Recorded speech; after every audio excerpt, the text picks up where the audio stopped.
આવતીકાલથી પ્રયાગરાજમાં મહાકુંભ મેળાનો પ્રારંભ થઈ રહ્યો છે, જેમાં યાત્રાળુઓની સેવા માટે યાત્રાધામ વડતાલ સ્વામિનારાયણ મંદિર દ્વારા મહાકુંભ દરમિયાન મહા અન્નક્ષેત્રનું આયોજન કરવામાં આવ્યું છે, જેમાં 100થી વધુ સંતો અને સેવકો સેવા આપશે।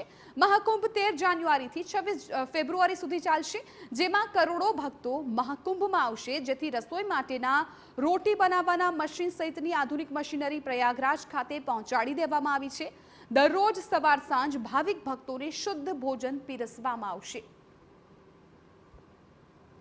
યાત્રાળુઓની સેવા જે મહાકુંભમાં આવે છે એની સેવાના ભાવનાથી કર્યું છે અને આધુનિક ટેકનિક અમને ખબર નથી કે કેટલી ભીડ આવશે, એટલે અમે રોટલીનું મશીન, શાકનું મશીન, આ લોટ બાંધવાના મશીનો બધું ત્યાં રાખ્યું છે। જે પ્રમાણમાં ભીડ આવશે એ પ્રમાણમાં અમારો પ્રયાસ રહેશે કે બધાને સંતોષ થાય અને બંને ટાઈમ સારું સાત્વિક શુદ્ધ ભોજન ભગવાનને ધરાવી અને યાત્રાળુઓને જમાડીએ।